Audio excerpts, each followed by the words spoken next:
Good afternoon, everyone. Good afternoon.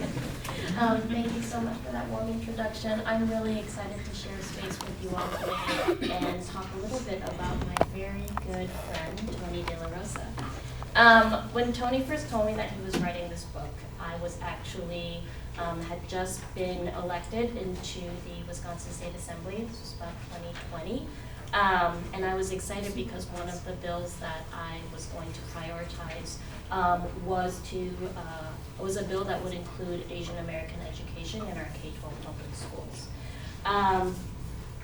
But backing up a little bit more, Tony and I actually met online at a virtual award ceremony for emerging Asian American leader, something along those lines. And it was obviously COVID, so we were online sharing remarks, and Tony actually did spoken word. And immediately I realized that I'm talking to an organizer. And I know you have many identities, but I think the identity of an organizer is an incredibly powerful one because it ensures that you are somebody that is constantly looking to empower others and foster leadership in others, and know that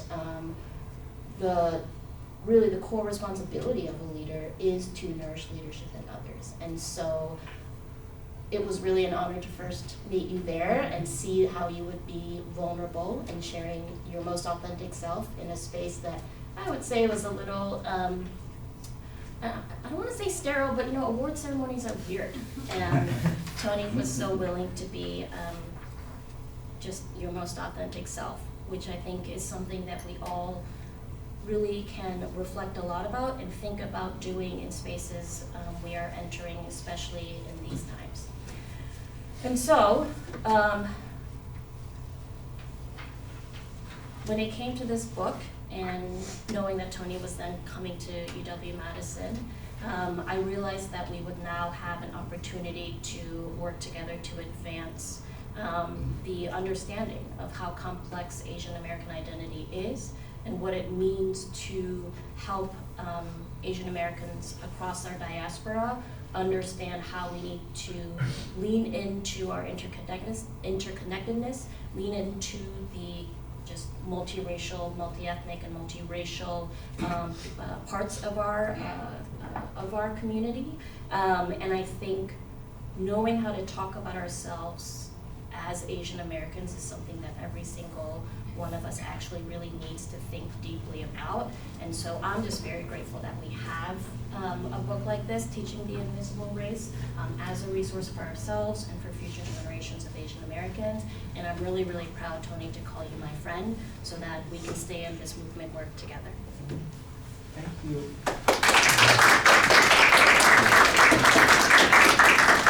Yeah, it's just serendipitous that I ended up here because I was in Miami, Florida when we met online. And I was like, what's going on?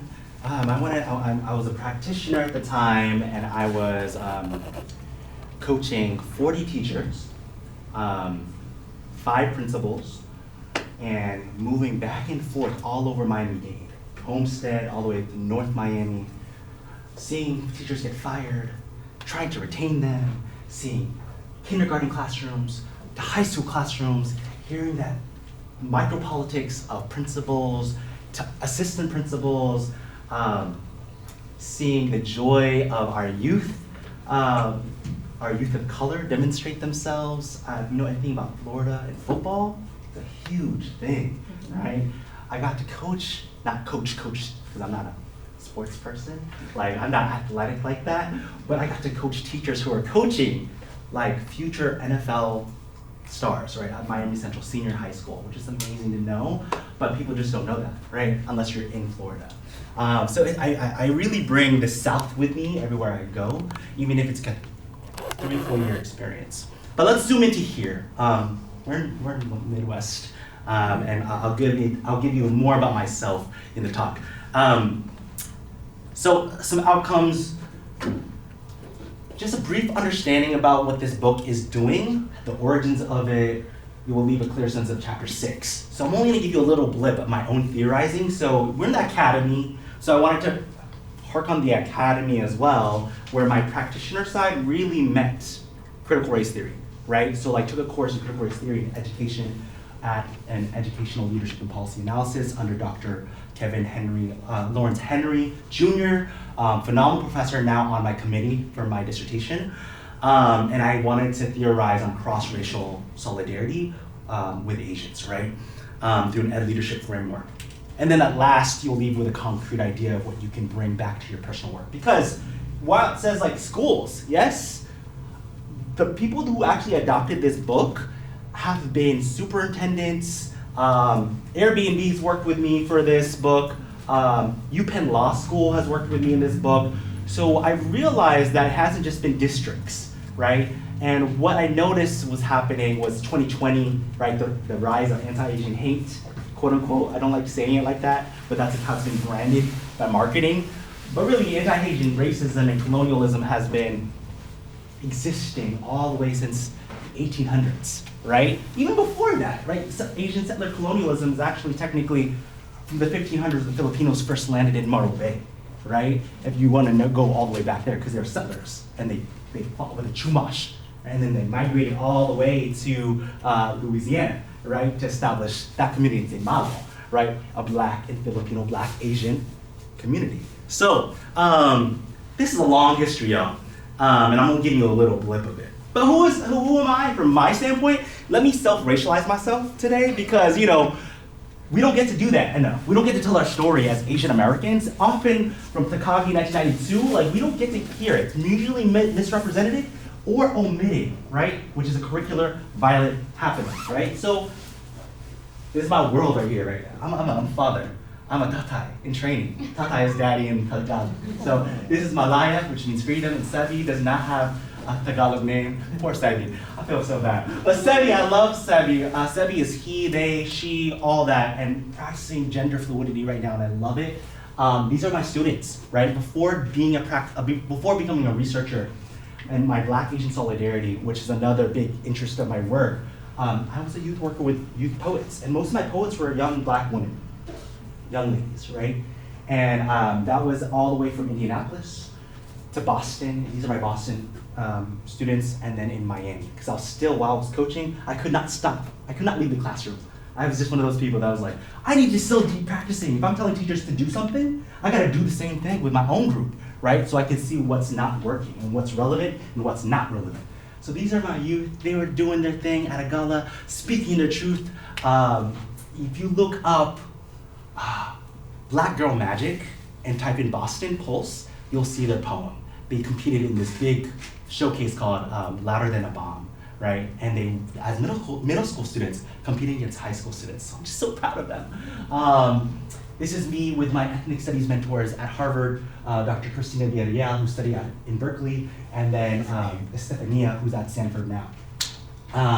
Du Bois, so this is kind of going into UW. I got really into Du Bois here at UW, right? Mustafa Emmerbeyer, with Catalina, my friend. We took this course, we just trudged through almost all the works that Du Bois wrote, right? And critiques of Du Bois, and analysis of Du Bois.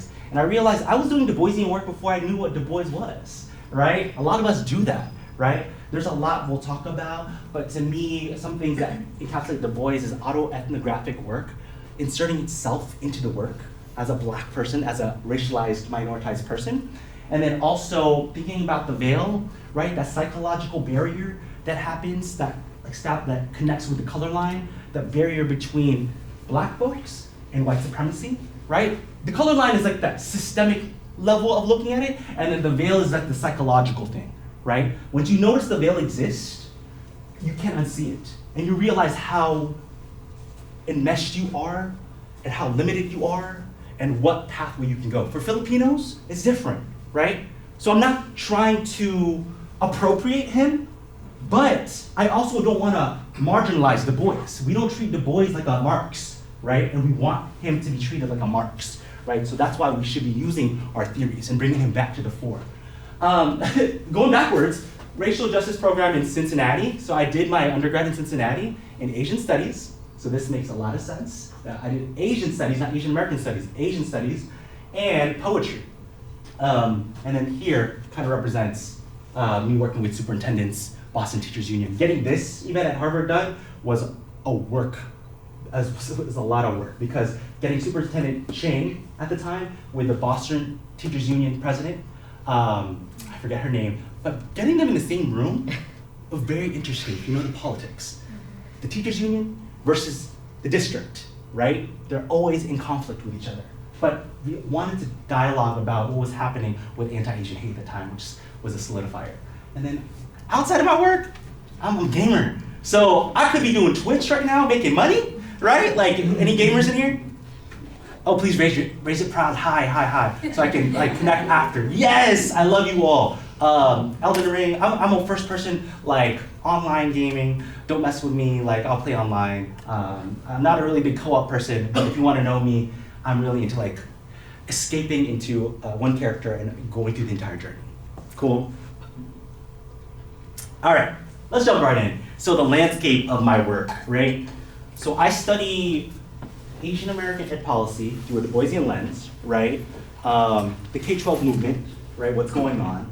I was on book tour last year. I'm on this year. From a practitioner lens, now a scholar lens, from a critical race lens.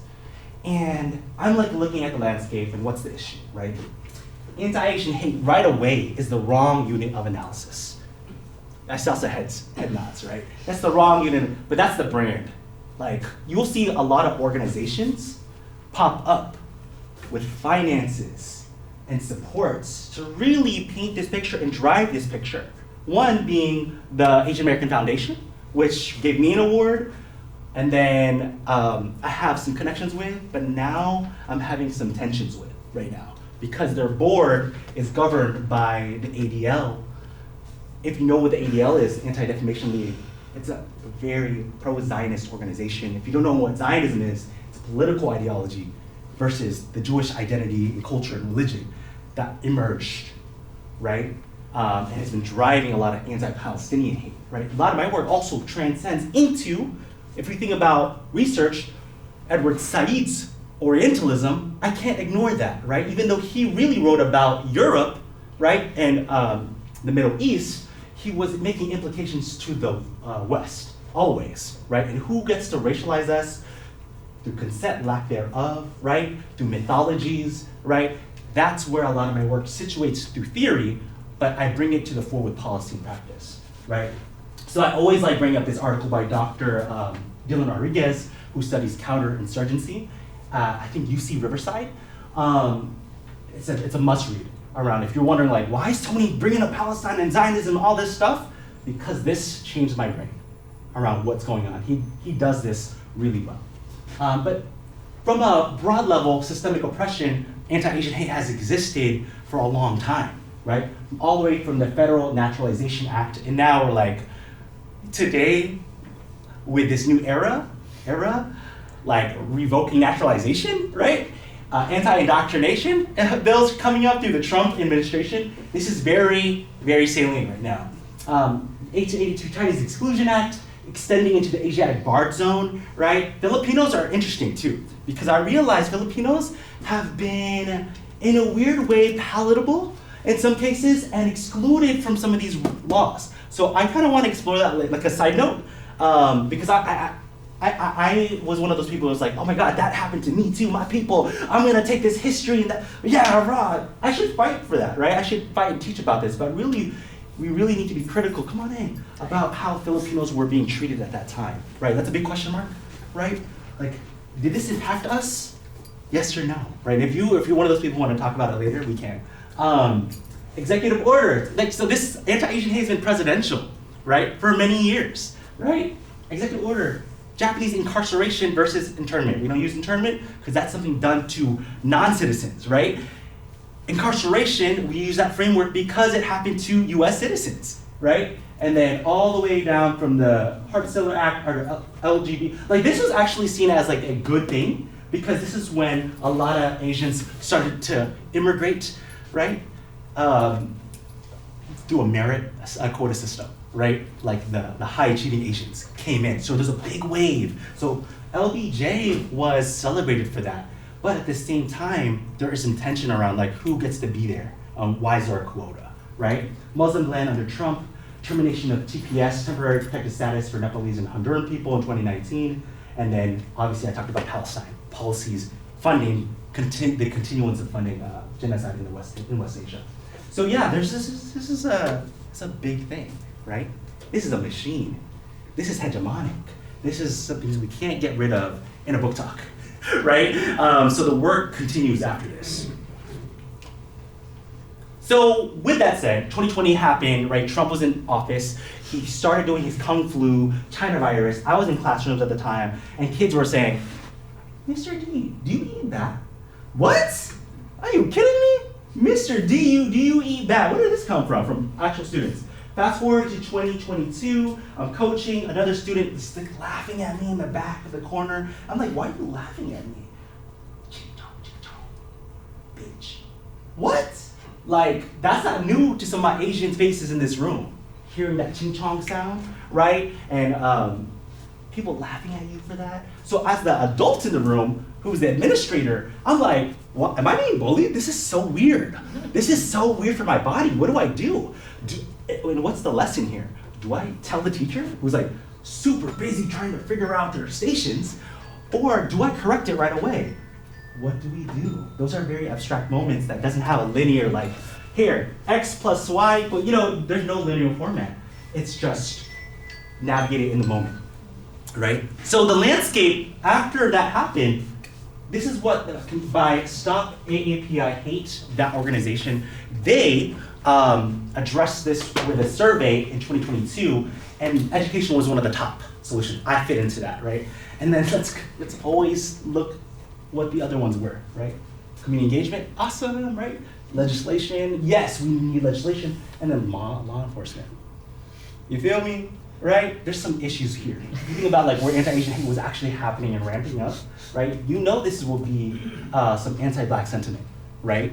Fostering in that, right? In Oakland, if you increase that, more Black people will go to jail because that's what the spotlight of the media had on this specific law enforcement solution. They thought it was their issue. When in reality, if NPR did a survey of it, it was actually every group.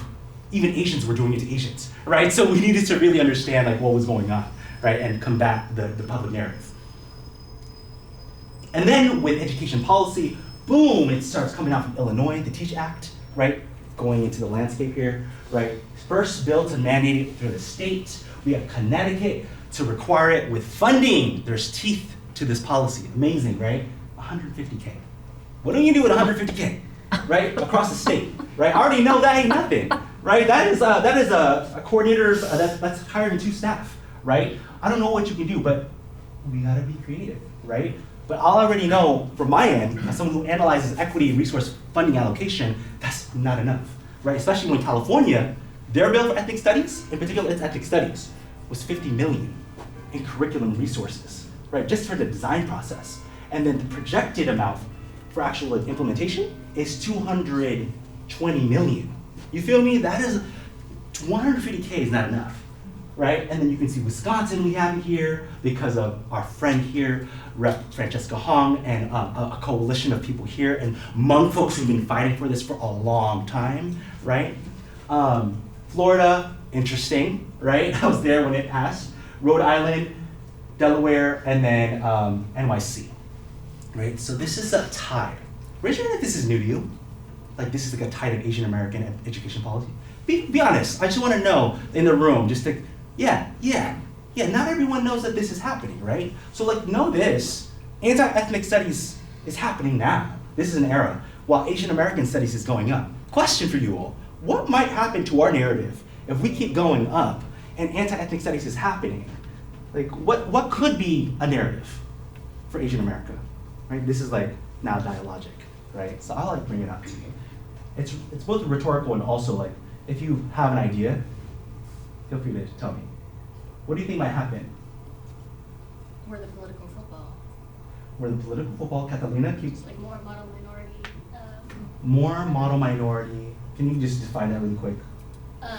Like saying that Asians or Asian Americans are like the ideal minority as like a way to both like cut interracial coalition building and to like perpetuate anti-blackness essentially.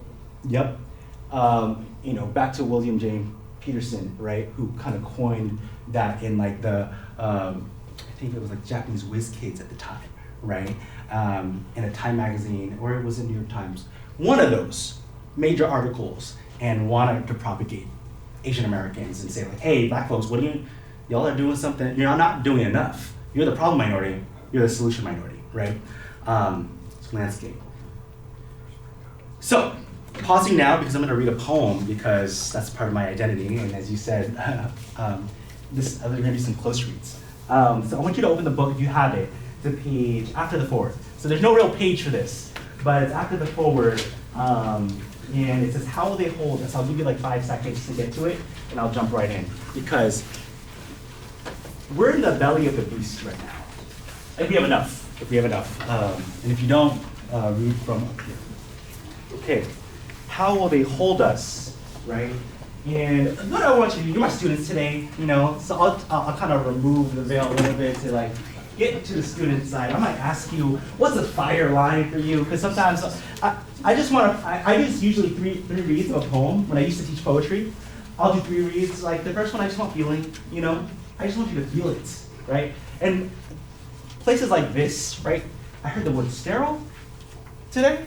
It can feel sterilizing to come to these presentations and knowledge production is presented to you in just empirical ways. But poetry is a methodology and it's also theoretical. And that's why I wanted to make sure that it's included here. How will they hold us? What separates a mandate from a movement are the shepherds who inherit the stories. And what will teachers do with us, fastest growing racial group, 48 countries deep, 2,300 plus languages, and an ocean of dialects? Who will carry our stories? Will they cradle us precious like Yuri did Malcolm at his darkest of hours, like the Black Panthers did yellow and brown power, like at the International Hotel, Philippine American War, or like Blasian March, building Black, Asian, and Blasian radical rapport? How loud will they teach this invisible race beyond the silence outside of October and May? Will they drop one of us? Will they pick us up like a fallen soldier, or will they stumble over a minefield and fumble us forgotten? Who entrusted them with our spices, jackfruit, and diamonds? Will they style us windows and pick up a mirror? Will they dance a revolution, or will they wallflower reform? Will they wade in the binary or swim ultraviolet and upstream? Will they study our mountains and our movements? Do they know us beyond a hashtag, beyond San Francisco and Times Square, beyond the black and white binary that flattens and binds us? Can they name our mothers before our fathers? Can they even name our fathers? Will they name themselves allies after they discover our names in a book club that doesn't scent of our vinegar, sweat, blood, and dust? When the time comes, will they play our battle drums, or will they steal or plant our chrysanthemums? So pause there. I'm gonna ask some questions, okay? Poetry reading, y'all. What stood out to you? That's it. I'm gonna make it light, because this is not a whole poetry class. What stood out to you? What line kind of stuck to you, and why? Because it just helps me understand where you are in this moment, who you are, what kind of motivates you with language and discourse. So I'm gonna give you like 15 more seconds before I give some warm invites. Yeah, go ahead and flip through. Look at the text a little bit more. Yeah. Yeah, this is the work, though. This is, when we say this is practitioner scholar work, this is what it's about. Okay, warm invite. Or does someone have something that's sticking with them right now? Anything sticking with you right now? Well, I would say the line about the Black Can you introduce yourself, please? Oh, my name's Greg Waterman. I'm a UW alumni way back, and is that enough? Yeah, that's enough. Yeah. The line about Black Panthers did yellow and brown power. That stood out to me as something that I should know that I didn't know. I didn't realize. I mean, I inferred from this that Black Panthers championed Asian power. Yes, absolutely. They were literally at an international hotel, armed from a chain, right, preventing them from the police trying to evict our Filipino and Chinese elders at the time, right? Even though it did actually happen, the actual moment cannot be erased. So I'm glad you pointed that out. What else? Let's get two more. Anything that's feeling on this side of the room that's sticking with you? Yeah. My name is Elaine. Hi. We met before, but I know. Yeah, see you again. I think what really stands out to me are these lines saying beyond San Francisco and Times Square and beyond the black and white binary that blends and binds us. Yeah. I got an Asian American Studies certificate here at UW. I just graduated last year.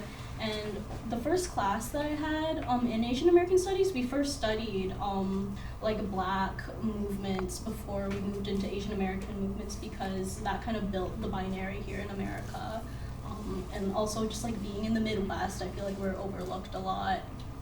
I know you didn't mean this. It didn't build a binary. Oh, I see, yeah. But I know what you're saying. Yeah. I know what you're trying to say.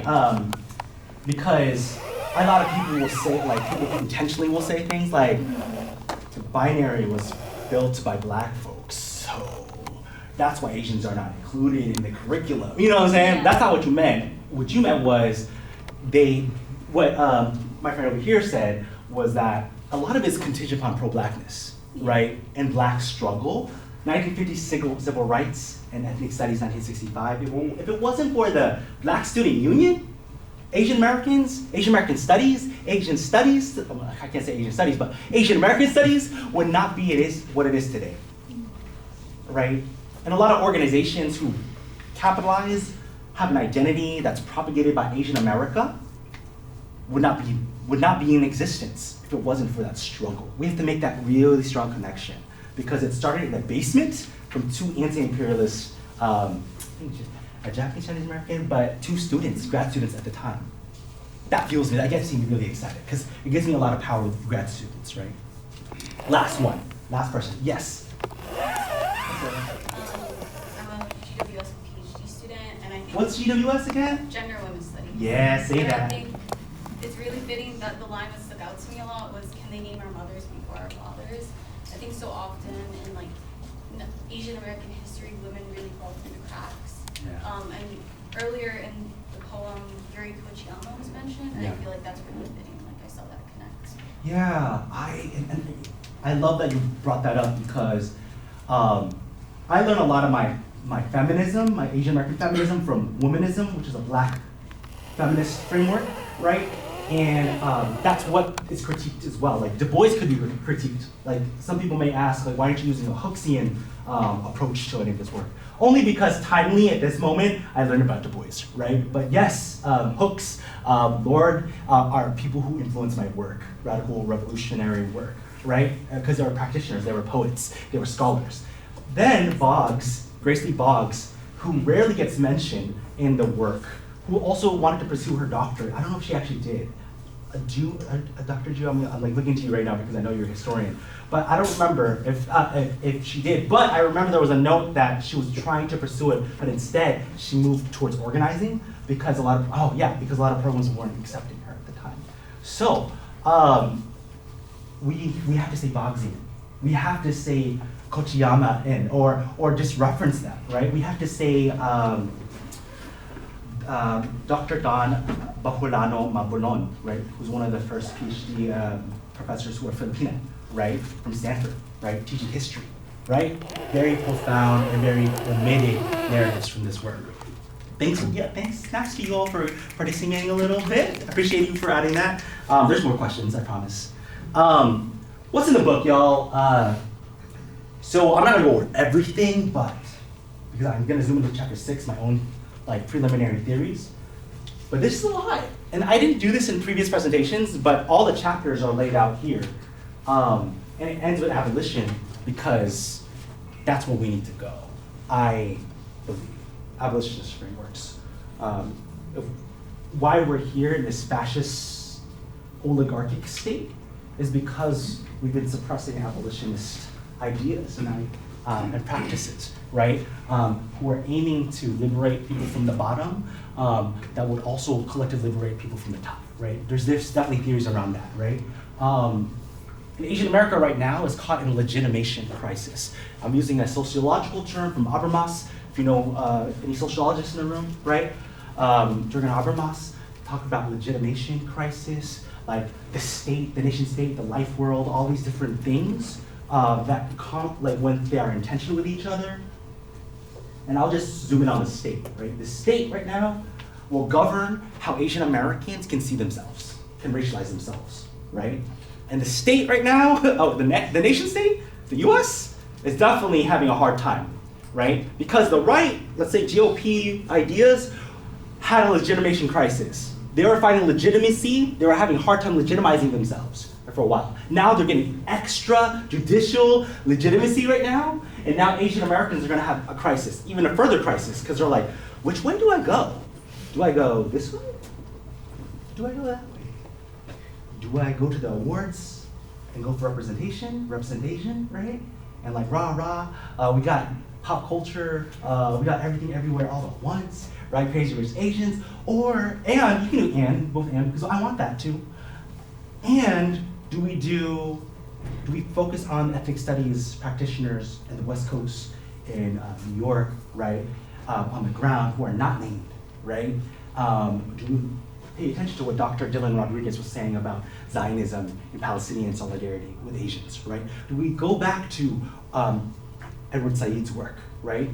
Which way do we go, or are we going to ignore it, right? That's the question that I propose with some of this work with abolition, right? Because we can't ignore it.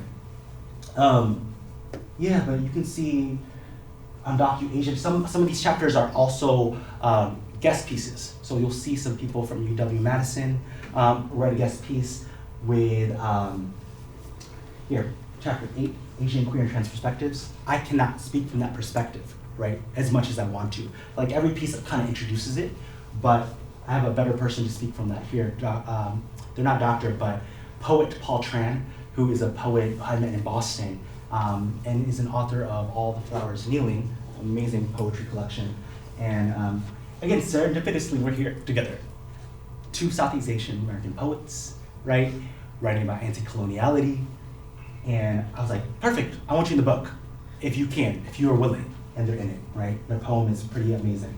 And then lastly, disability and crip ecology. I use crip only because I want to pay attention and point to the legitimacy of that ecology and that study around disabilities and that reclamation of disability, right? My friend Miso Kwok, who's out of disability studies in education, wrote a piece. Cool? Let's move forward. Chapter 6, this is like my own theories coming out, right? And it's preliminary, you know? And I was writing this book, I was like, do I get a preliminary theory in a book? It's not published by Q1 Journal? Oh man, like I don't want to put my work and be vulnerable out there yet. But you know what? Sometimes you can't wait. Sometimes the work just needs to get out to the people. You know what I'm saying? Good is good enough in some cases, right? And just say that, and this is vulnerable, me sharing, it's preliminary. I met this practitioner, ethnic studies practitioner named Art Nelson Concordia, and he is like me 2.0, like OG, like the OG. He's Filipino, he's been practicing ethnic studies for a long time in LA, the Bay Area. He helps write the liberated ethnic studies curriculum that's kind of like influencing the nation right now, right? And I wrote about Isang Bagsak at one point because I use social media a lot. And I wrote something around Isang Bagsak, teaching it with the Delano grave strike. I was like, oh my God, Isang Bagsak originated here. Boom, I get this email from him or this message online, called in by the ancestor saying, Tony, come with me. Let's come with me. Let's talk. And then I even posted it on Facebook too, where I have a lot more Filipinos from the Philippines. A Filipino scholar says something, come with me. That person's picture's not on there, but he's from UP Diliman, which is a really good university in the Philippines. He's like, come with me, Tony. And they did this compassionately. They didn't just like hold me accountable by saying, you're wrong, right? I love that and I appreciate that. And that's where I'm trying to move with my solidarity. I really want to move with compassion. So they brought me in and they basically corrected my work. Isang Bagsak really came from the anti-martial law movement, right? So that's the 1970s, right? And if we're not looking into, if we're not historicizing this correctly, then we're doing injustice to the work, right? You're nodding your head because you're like, yeah, I know the history of the fight against the Marcos regime, right? It's a regime. And the Marcos regime is here again, right, in the Philippines. And when I say Asian America, I really mean Asian diaspora, because what's happening there impacts me here, right? What happens here impacts there. We're mutually constituted, right? And it's hard to make that link, but if you think about balik bayan, which is a Filipino term, around Filipinos going home, right? There's this idea, this ontology of us, like still existing because I still have money back home, right? So I'm still interconnected, right? So whenever something happens there, I'm worried. Extrajudicial killings from Duterte? Oh yeah, I'm on. I'm like, what's going on? Why aren't any people talking about this, right? Same with Palestine. What's happening here is happening there, right? What's happening there, what's happening here. The colonial boomerang will come back to us. And guess what? It's happening to us, right? From Amy Césaire. So from the theory itself, I told you saw colonialism is a theory that I use. I want to say shout out to Dr. Rupa Myra, who's actually a professor in UCSF, who created this graphic here. I just like the idea that capitalism, supremacism fits under colonialism, and that's the reframing of it. A lot of race scholars start from racism and white supremacy, and I like the fact that we're going up to colonialism. Even like Charles Mills, for example, uses colonialism in the racial contract, racial contract. Colonialism is subsumed. It really needs to be brought up to the fore, to the top, right? That's why I use this graph. Her graph is usually more so like, where does trauma come from? And I'm not a psychologist, so I'm not going to be talking about trauma as much, but I know I feel it. I feel trauma happening. A good book for that is Racial Melancholia by Shin Hee Han. Other theoretical perspectives for Isang Bagsak are Culture as Toolkit from Ann Swiller out of Berkeley, basically arguing that our cultures, like Ubuntu, like Isang Bagsak, like Ilakesh, they can be translated into tools. I believe that's so. I theorize on that. No. Tatlong Bagsak from Alison Tintian Cubales, dope ethnic studies professor at University of San Francisco. And she's on my committee. She does Isang Bagsak, which is like one down, right? It's that call and cry. I said that a couple of times. And we're gonna do it together in this room before we leave. Basically, she takes it from the past, Isang Bagsak, Dalawang Bagsak, the present, and then Tatlong Bagsak, the future. She really wants to think about the temporality of it all, right? And I love that. Praxis, Paulo Freire, if you're in education, that's kind of like the Bible, like his book on pedagogy of the oppressed. Basically helping us think about power dynamics, power with people or power over, right? That's one of the concepts out of the many concepts in that book. And then embedding autoethnographic work is Du Bois. That's how he's influencing me.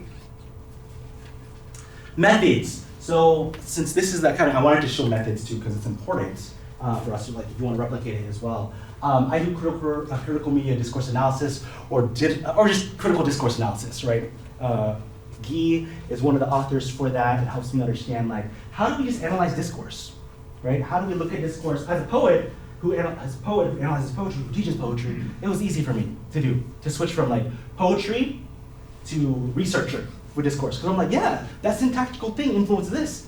That sentence influences tone, right? That word is different than that word. We can choose this that impacts the mood, right? So that's why I do a lot of critical discourse analysis. I think there's a lot that needs to be interpreted in our discourses, right? I do retrospective autoethnographic analysis. Me being a movement builder, organizer, going into spaces and doing the Isang Bagsak movement clap, I've done that. I've received it, and now I'm taking stock of that. My own memory is data, right? And some people are gonna be like, what? That's biased. Sure, and that's been used against us to omit us, right? So that's why I'm writing into existence, right? So I looked at YouTube, wherever Isang Bagsak came up. I try to find as much moments, right? So there's a couple of moments that came up and I watched it. I watched these videos. I looked at the discourse of what was going on in the videos. And a lot of Isang Bagsak, the history, has been taught wrong in a lot of these movement spaces. Delano Grape Strike, Filipino Mexicans. Yes, I consider that a moment of Isang Bagsak, but that's not the origins, right? In-person hybrid meetings, like I said earlier, I was in person doing this work, so I won't go too into it, but this is Alison Tintian Cubales' during when BLM was a huge movement in the 4, she organized Black and Filipinos and Black Filipinos together. I did the same as well in my community. I was influenced by her and her methodology. And then method with op-eds. When I looked at op-eds, I looked at a few op-eds to see, there was only like 5 that came up with Isang Bagsak being written about, and I found a few to just analyze as well. And then lastly, research articles. There's a journal research on this either. Like, what is Isang Bagsak? People are using it a couple times. This is Google Scholar, but you can go into like ERIC, right? You can go into an actual research database and look, and Isang Bagsak is always same thing in the movement spaces, same thing in research, originated from the Delano grave strike, and that is incorrect. So now we're doing like kind of like a historiography in a way, like correcting the publishing of this, the legitimation of Isang Bagsak.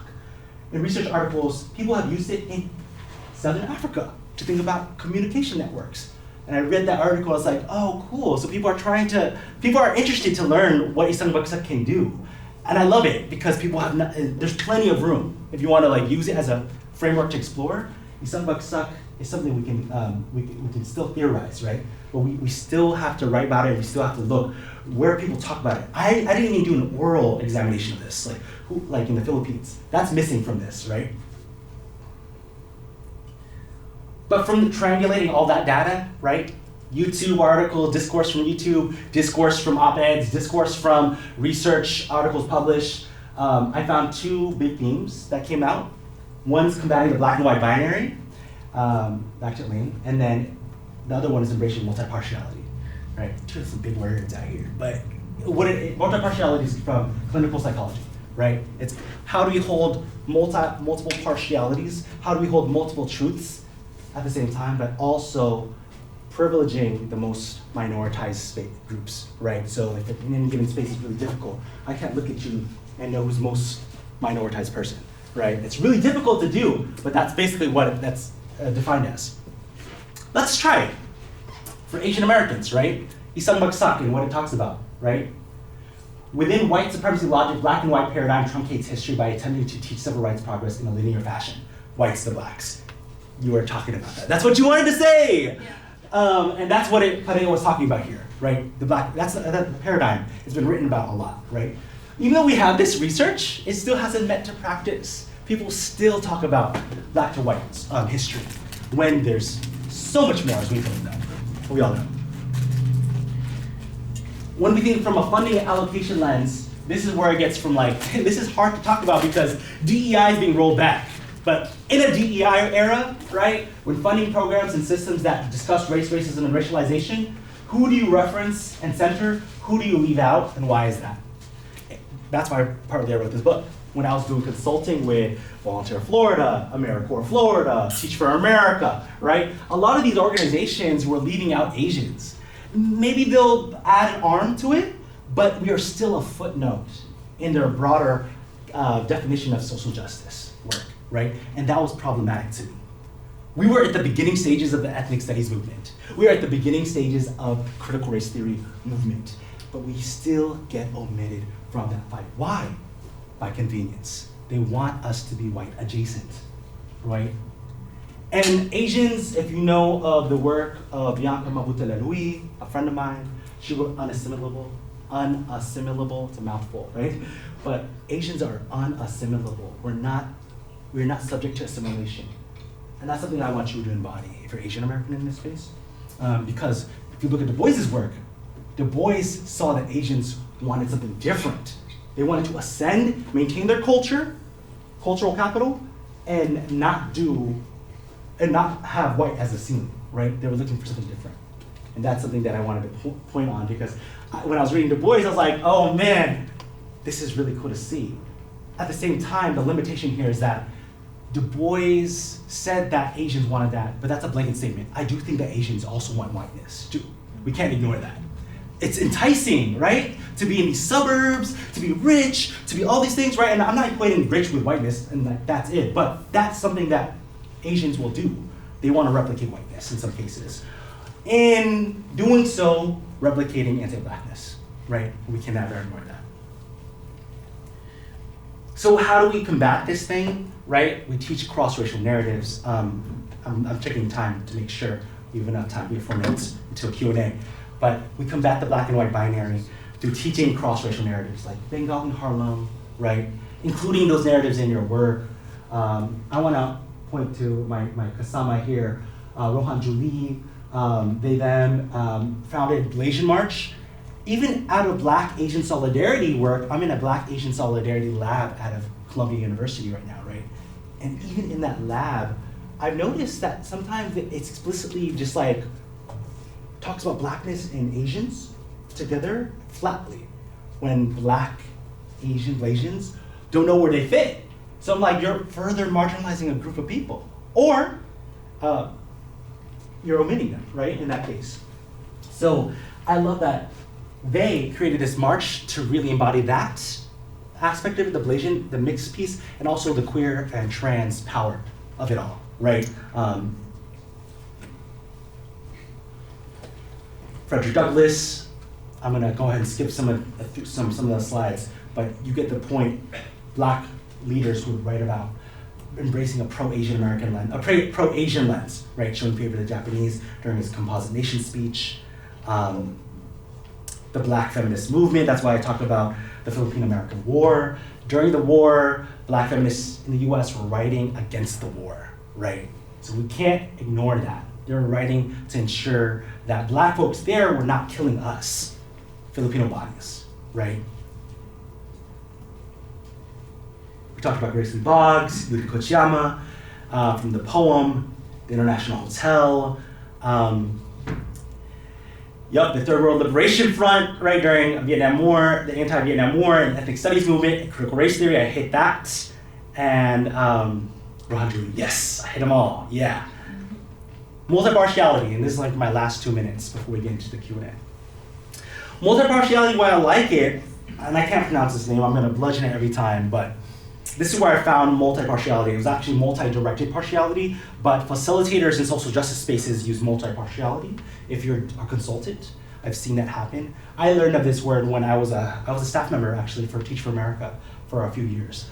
And when I was being trained by organizers teaching us, by the way, I know that's problematic, like that organization. Good learnings, tough learnings, right, from the organization. But what I learned from it, from the social justice work, was multi-partiality.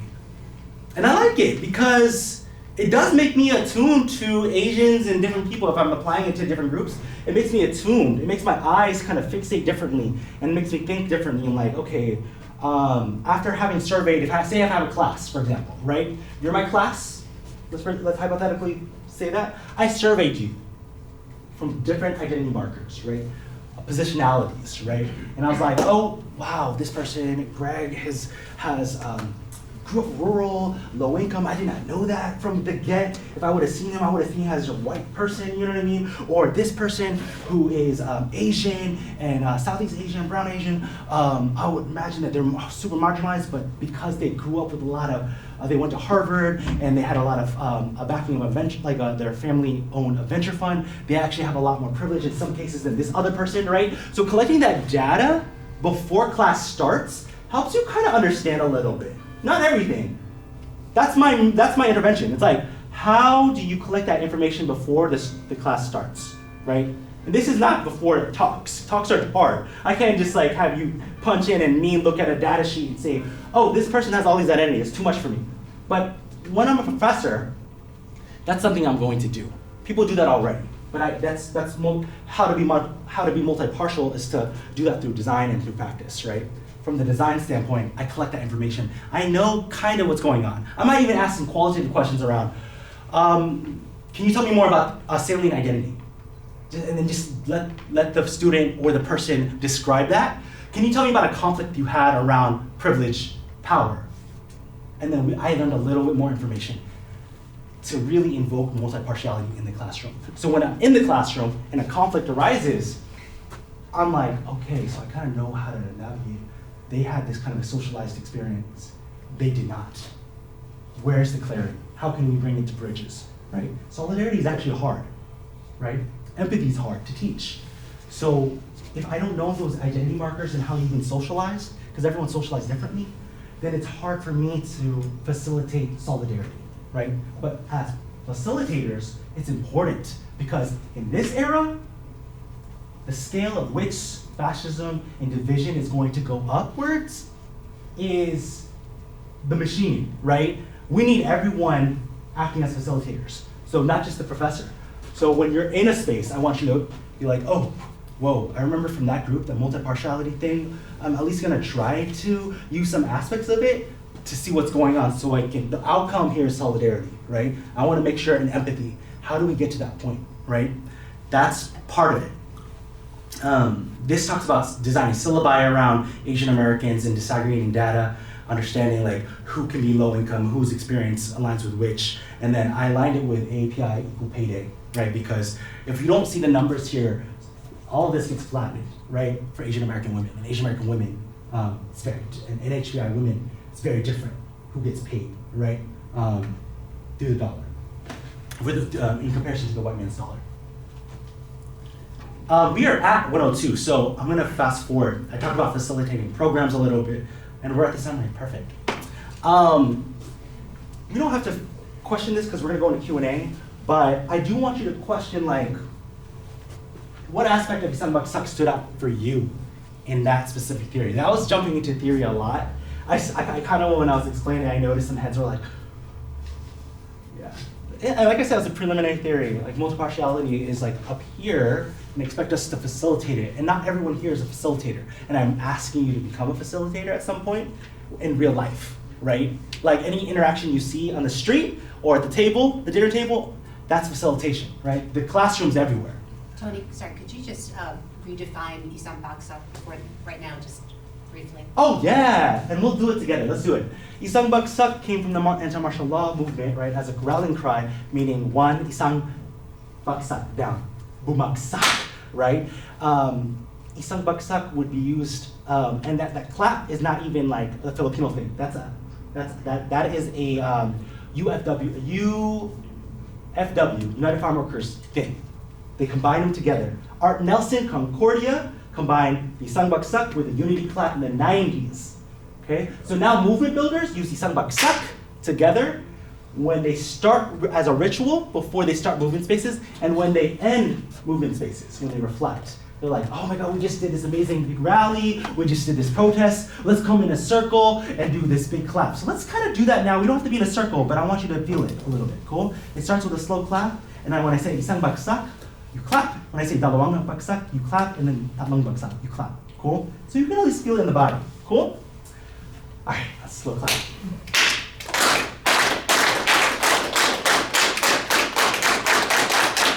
Isang bagsak, dalawang bagsak, tatlong bagsak. And that's kind of like the feel. So you feel the energy, the blood's flowing, you feel good, right, in your body. I see some smiles, I see something, ow, I see my hand too hard. And that's the feeling. And what I'm trying to do with it is that it's not stuck for me as a ritual anymore. It's beyond that. It's an epistemology, knowledge. It can be a form of knowledge production after we find where it's happening and being used. And like I said, the YouTube, the op-eds, how people are doing it in movement spaces. And it's a theory we can use to govern anti-imperial work for Asian American work, right? I think for movement spaces, right? And that's what I'm trying to get off the ground. Thank you for asking me for that clarity. Y'all, we just did chapter 6. Snaps to you all. That was a lot. There's actually a few other tenets in the book for chapter 6. Didn't do that because that was a lot. But let's transition. So let's pause real quick. We did the book. We looked at it. But now I want to go very local, since we do have Representative Francesca Hong with us to kind of discuss locally Asian American work here with that policy. What's going on? What's the history? How can we get involved? Because if there's not a point where you can get involved, I'm not doing my job right, okay? So thank you for joining us. Of course. Yeah. Does this need to be, is this okay to just Turn off. Yeah, I can turn it off, You Tony. can turn it off? Okay, that's fine. Okay. Oh, I know, beautiful picture, I know. So I'm glad we have like 20 more minutes to discuss this. I'm only gonna have the first question, and then I want you all to have some questions for us, for Fran, or for myself regarding the presentation, or regarding what's happening locally. but can you landscape analysis with Act 266? Before it? After it? What's going on? And then the second part is how do we get involved? So thank you, Tony, and thank Yeah. you for that presentation, first of all. So Act 266 was a law that was signed in by Governor Tony Evers this April of last year. It would require that K-12 public education include Asian American and Hmong studies. This bill actually had been introduced around 2017, and it was thanks to the work of organizations like Freedom Inc. and representatives from the Stevens Point area, including Representative Katrina Shanklin. And it had been introduced for consecutive years, and it always, it was at the point where a bill, after it's introduced, gets circulated so that other representatives and senators in the legislatures can add their name to the bill. And then afterwards, it gets assigned to a committee. And so the Asian American Education Bill would get assigned to the Education Committee every year, but it would never get a hearing. And then in 2020, after I was elected, I joined the organizers, folks from Freedom Inc., folks from the AAPI Coalition of Wisconsin, different student groups locally from cities including Wausau all the way down to Brown Deer across Wisconsin. There were students who were recognizing that it was not Wisconsin law to include their stories in their classrooms.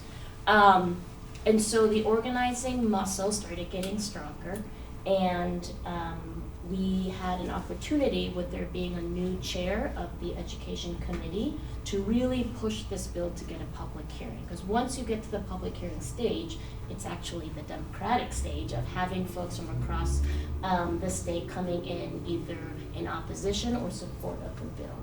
And so our diaspora is very unique, but here in Wisconsin specifically, we have the third largest Hmong population in the country.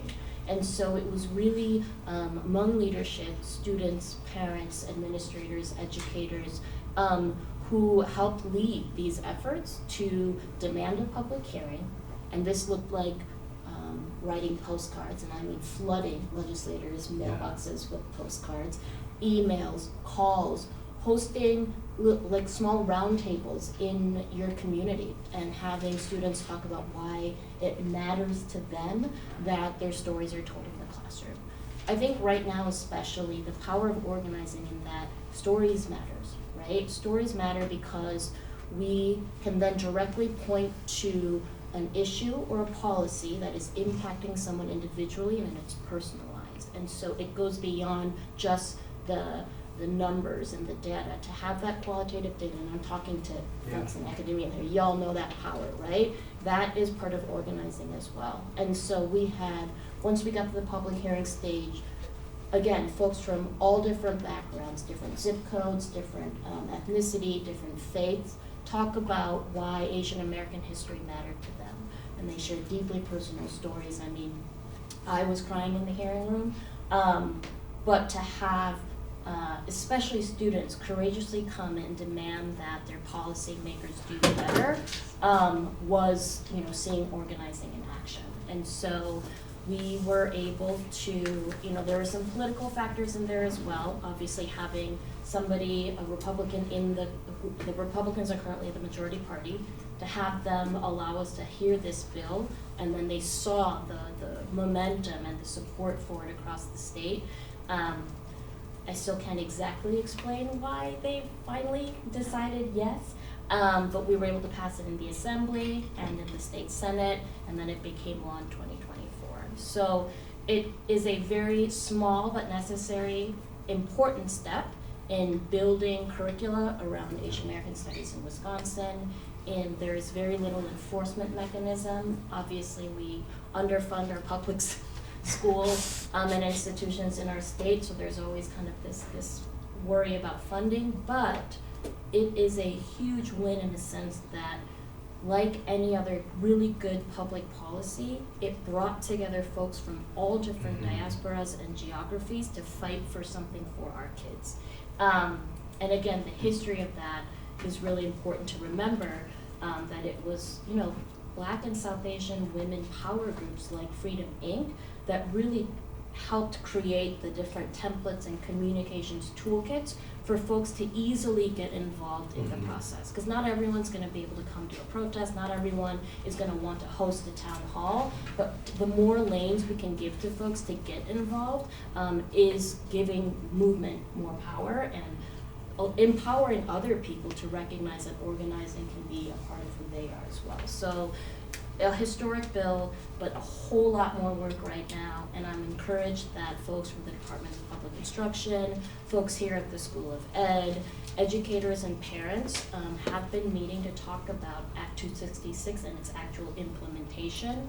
And legislation that I'll be looking at will include you know, what the kind of enforcement mechanisms can be, how we can dedicate some funding in social studies towards this. So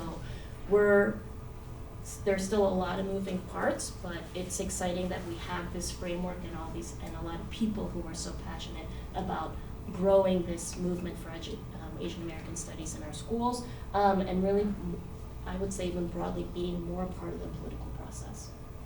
I love, kind of outlined like my class. I'm taking critical policy issues, right, in education, and like you can see the framework happening right here.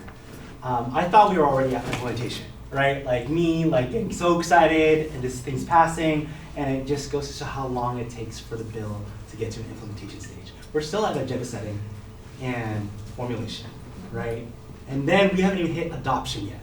And then it goes to implementation and then evaluation. That's kind of like the traditional policy process if you don't know what that is.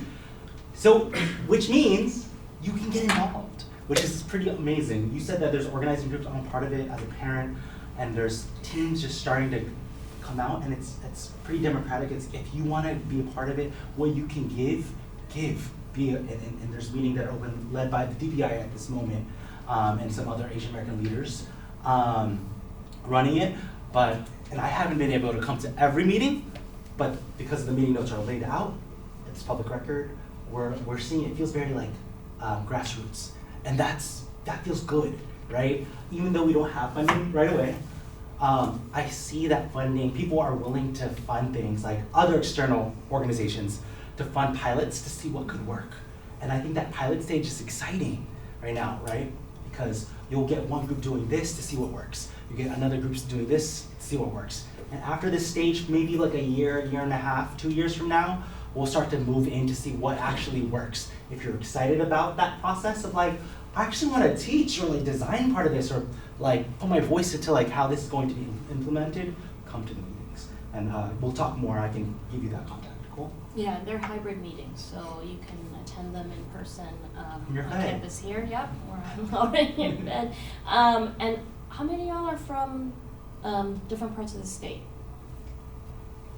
So I would encourage you to check in with your local school districts if this is something that you're interested in getting involved with, because there are, you know, to organize students and parents, making sure folks know that this bill was signed into law, and then kind of holding those districts accountable to ask, you know, where are you in communications with the state, and how are we thinking about putting this into our classrooms, and just building that awareness is another step in the organizing process. That was my only question for Representative Hong, so I'm gonna open to the floor. We have about 15 minutes. So if you have any questions for me, specifically the presentation, or what's happening locally, the floor is yours.